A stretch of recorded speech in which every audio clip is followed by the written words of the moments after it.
Situés à l'entrée de la ville de Cayenne, ces deux immeubles que l'on nomme les Tours Floralie surplombent la ville capitale. Donc les Tours Floralie, qui font 8 étages, sont d'une hauteur de 27 mètres, sont les plus hautes tours de Guyane. Elles ont abrité pendant des années notamment les pylônes des opérateurs téléphoniques. Elles sont composées de 103 logements, 51 et 52 logements dans la tour 1 et dans la tour 2 respectivement. Pendant 30 ans, les Tours Floralie ont répondu à un besoin. Les habitants ont été très satisfaits de ce besoin pendant une trentaine d'années. Petit à petit, il devenait difficile d'entretenir ces immeubles parce que techniquement vétus, obsolètes, des problèmes particuliers de distribution d'eau, la maintenance de l'ascenseur. Donc toutes ces petites choses additionnées,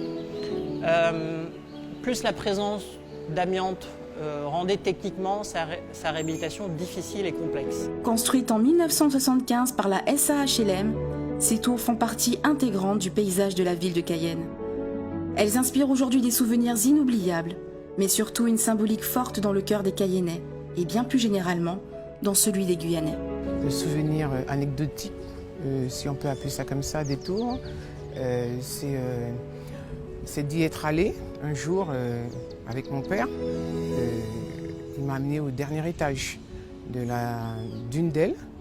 Et en fait, j'avais pratiquement une vue imprenable de l'île de Cayenne. Et c'est quelque chose pour moi qui restera un souvenir indélébile.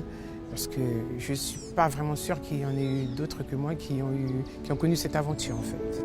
L'histoire des Tours Floralie est depuis ses débuts fortement liée à la pratique sportive. Un terrain vague faisait office de terrain de basket pour les enfants des Tours. C'est dans les années 80 qu'EDF Guyane, qui était déjà voisin des Tours, participe à l'aménagement des terrains en finançant les panneaux de basket et le marquage au sol. Ce terrain est devenu un véritable levier sportif pour les habitants des Tours, à tel point qu'en 1989, des résidents décident ensemble de créer l'ASC Tours. Donc le symbole que ça représente pour nous, l'ASC Tours, c'était des jeunes, des joueurs qui jouaient dans différents clubs. On s'est rassemblés pour représenter cette amitié qu'on avait entre nous.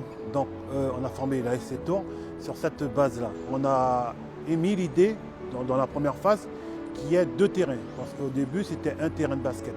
Lors de la deuxième phase, on a été consulté d'une part pour le gymnase, mais aussi pour avoir quelles sont les idées qu'on pouvait apporter. C'est ce qui a été intéressant, c'est qu'il y a eu cette relation avec aussi bien la mairie et qui a été partenaire sur ce projet-là et l'association ASC Tours. La vie dans ce quartier a marqué plusieurs générations. Mais après plus d'une quarantaine d'années d'existence, les conditions de vie dans ces bâtiments se sont dégradées au fil du temps. À un moment du projet, nous avons souhaité, avec les habitants, savoir ce qu'ils voulaient en faire de ces tours, savoir s'ils devaient les déconstruire, si on devait les réhabiliter. Avec la mairie, nous les avons interrogés et quasi de façon unanime, les habitants ont préféré que nous les déconstruisions. C'est pour ça qu'avec les services de l'État, nous sommes allés faire un tour de table pour trouver les financements qui se montent à 11,4 millions d'euros.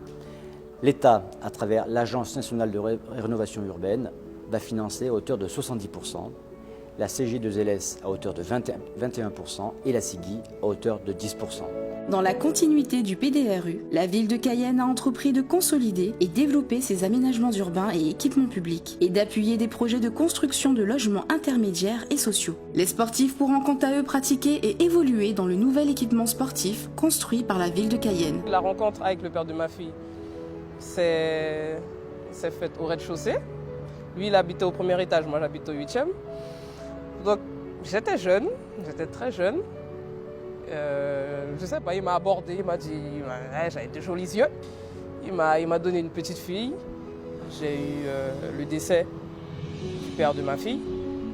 Et voilà, depuis, bon, voilà, c'est un ensemble de choses, mais voilà.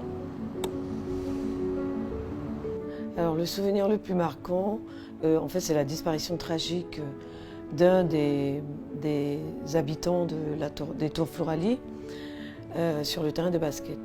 D'ailleurs, les habitants des Tours Floralie ont demandé à dénommer le hall sportif Serge Mariga. Il a fallu envisager des projets d'aménagement dans la mesure où les Tours Floralie se trouvent dans une entrée de ville et la municipalité de Cayenne essaye en tout cas de requalifier, de valoriser les entrées de ville. Et c'est la raison pour laquelle les quartiers Mirza, Médan, Tours Floralie sont dans le dispositif. Grâce à la collaboration entre la CIGI, les habitants d'ailleurs, et puis l'État et la ville de Cayenne.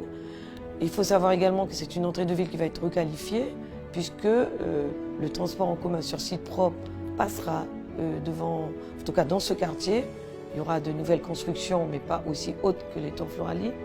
Il y a eu la réalisation du hall sportif Serge Marigard dont je parlais tout à l'heure. Très bientôt, il y aura donc l'aménagement des berges du canal Loussa, puisque le transport en commun sur site propre, le TCSP, aura son terminus au bout du canal Loussa. La démolition des tours marquera une nouvelle étape dans le PDRU que la ville poursuit. Le projet des tours Floralie est le lien entre le PDRU 1 qui s'achève et le nouveau projet national de rénovation urbaine qui débutera à l'horizon 2020.